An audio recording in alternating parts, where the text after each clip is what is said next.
मैं तुमसे दूर रहने में कितना कामयाब हो सकता हूँ। रिया तो क्या कोई भी लड़की होगी इधर उधर हो जाएगी। माँ क्या कह रहे हो? मिठाई खाओ। खाओ, तुम्हारा रिश्ता जो ढूंढा जा रहा है। मेरी या तुम मेरी हो जाओ या फिर मुझे किसी और का हो जाने दो। फंसाना चाहती हो इससे? मैं लेकर गया था इसे शॉपिंग कराने। कबीर, तुम कुछ नहीं जानते।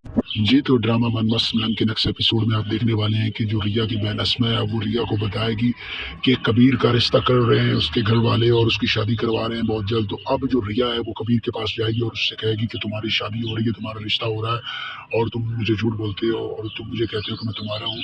तो अब जो कबीर जो है इससे पता चलेगा कि इस तरह की कोई बात नहीं है। तो अब ये रिया से कहेगा कि इस तरह की कोई बात नहीं है, मेरा रिश्ता कहीं भी नहीं हो रहा, तुम ये कैसे कह सकती हो, मैं शादी नहीं करने वाला, मैं तुम्हारे अलावा किसी और के बारे में सोच भी नहीं सकता।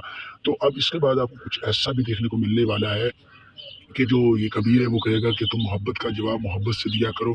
अगर तुम मेरी नहीं हो सकती तो मुझे किसी का होने दो, तुम मेरी भी नहीं हो रही और मुझे भी किसी का नहीं होने दे रही, तो प्लीज़ तुम मेरी हो जाओ, मैं तुम्हारे बगैर जी नहीं सकता। तो इसके बाद आपको कुछ ऐसा भी देखने को मिलने वाला है कि जो रिया की बहन है और रिया ये दोनों कहीं जा रहे होंगे, तो वहीं पर रास्ते में ये देखेंगे कबीर को और जो कबीर के घर आई हुई लड़की है, यानी कि कबीर की जो भाभी की बहन है उसके साथ शॉपिंग मॉल से जा रहा होगा वापस घर।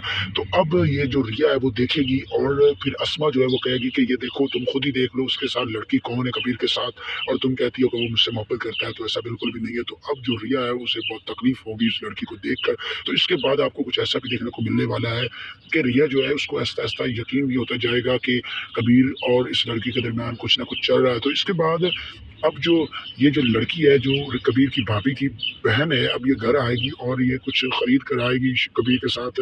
तो अब कबीर की माँ जो है वो इससे कहेगी कि तुम कहाँ से आ रही हो और मेरे बेटे को फंसाना चाहती हो, मेरे बेटे के साथ घूम फिर रही हो। तो अब कबीर जो है वो कहेगा कि मैं इसे शॉपिंग मॉल लेके गया था, कपड़े लेके देने थे इसको और मैं इसको लेके गया हूँ, आपको इससे बात करने की ज़रूरत नहीं है और आप इससे आज के बाद कोई बात नहीं करेंगी। तो इसके बाद आपको कुछ ऐसा भी देखने को मिलने वाला है कि जो कबीर की भाभी है अब वो अपनी बहन से कहेगी कि ये इसी तरह ही सबके सामने खड़ा हो जाएगा तुम्हारी खातिर, आज अपनी माँ के सामने खड़ा हो गया तुम्हारी खातिर, और इसी तरह ही लगी रहो अपने काम पर और इसी तरह ही कबीर को तुम अपना बना लोगी। तो फ्रेंड्स, अगले एपिसोड में आपको कुछ ऐसे ही सीन देखने को मिलने वाले हैं। प्यारे दोस्तों, अगर आपको मेरी मोटिवेशन अच्छी लगी तो चैनल को जरूर सब्सक्राइब करें। मिलते हैं किसी नेक्स्ट वीडियो में, तब तक के लिए अल्लाह हाफिज।